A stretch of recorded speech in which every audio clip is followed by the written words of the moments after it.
Le docteur Yves Kuckerman, anesthésiste, exerce à la maternité des Diaconesses à Paris dans le 12e arrondissement. On injecte un produit d'anesthésie locale dans un espace qui s'appelle l'espace péridural, dans lequel passent les nerfs qui innervent toute la région du ventre, toute la région qui va être douloureuse pendant les contractions. Donc ça endort la sensibilité.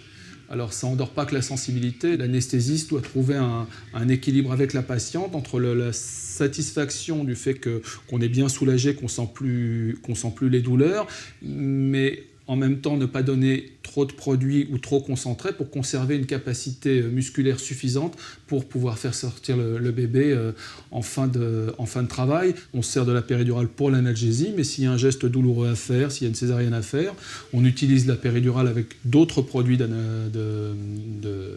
d'anesthésie locale pour faire une césarienne, un forceps ou tout autre geste nécessaire.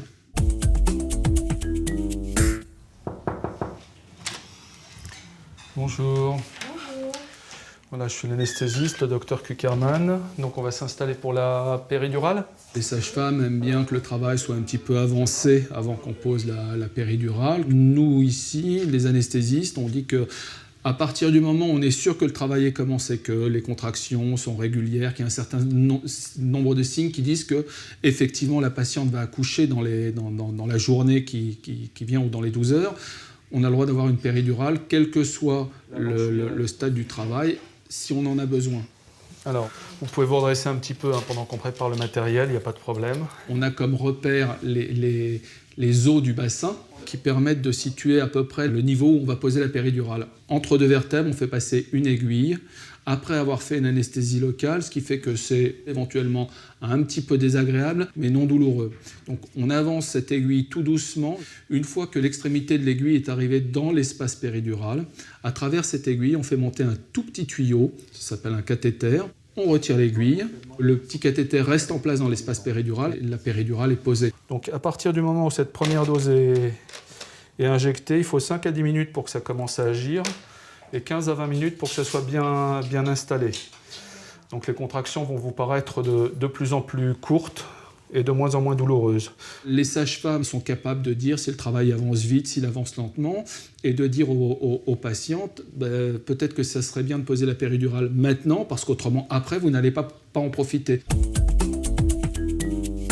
Donc s'il y a des sensations bizarres ou inhabituelles, il faut nous dire. Hein. Voilà, ça chauffe parfois un peu dans le dos. Voilà, c'est le produit qui désinfecte. Quand on pose une péridurale, en fait, on met un certain nombre de produits dont certains peuvent éventuellement donner un petit peu envie de vomir ou alors envie de se gratter. Alors, on va mesurer la tension toutes les 5 minutes pendant au moins une demi-heure pour vérifier que la tension ne descende pas. Au revoir. L'injection peut aussi provoquer des tremblements. Plus rarement, surviennent des maux de tête, un incident provoqué par l'anesthésiste si l'aiguille est allée trop loin.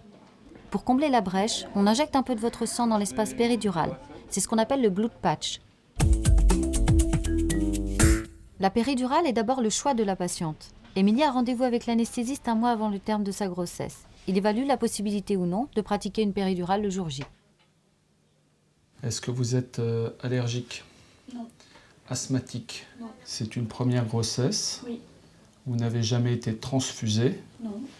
Vous ne prenez pas de traitement, pas de médicaments? Non. Les éventuelles contre-indications à la péridurale, c'est la fièvre élevée.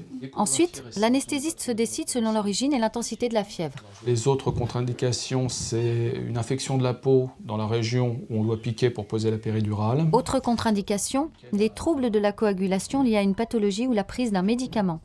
Enfin, certaines maladies neurologiques excluent la pose d'une péridurale.